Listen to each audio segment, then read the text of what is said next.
KCTV5 is your school authority, and today the American Academy of Pediatrics said it's best if every child older than 2 wears a mask in class, regardless of their vaccination status. KCTV5's Leslie Aguilar joins us now live with reaction from local school districts, health officials, and families.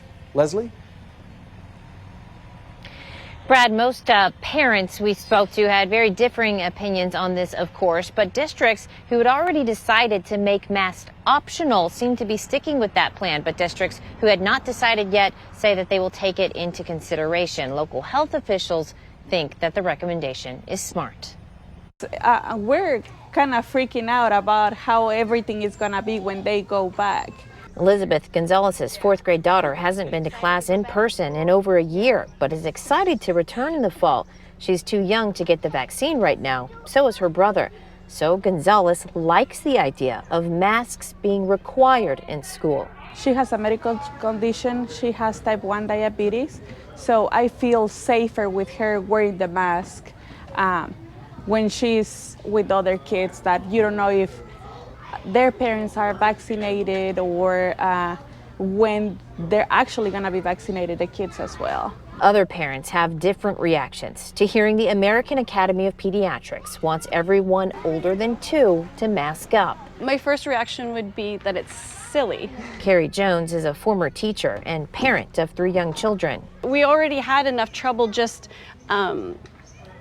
getting them to sit still, getting them to pay attention, keeping their hands out of their mouth. Can you stop touching your neighbor? You know, let's keep our shoes on our feet. And then now it's keep the mask on your face. I just feel like that's one more thing, one more unnecessary fight to fight with the children. But health officials think masking might be the key to keeping students in class in person, with the more contagious Delta variant raging.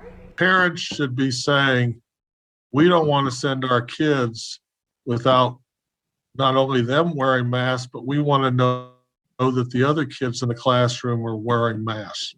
We need to turn this around. Kansas City's health director pointed out the daily COVID infection totals have skyrocketed in the last month, from about 16 a day to 105 a day. He thinks in-person learning is best for students, but without masks, there will be lots of quarantines and sick kids.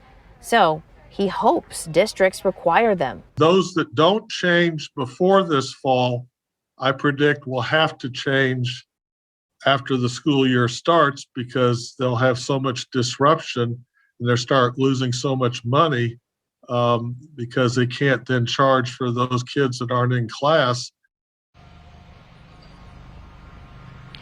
Dr. Archer also says that he spoke with 3 different pediatricians at Children's Mercy Hospital who all agree that masks are a must for school in the fall.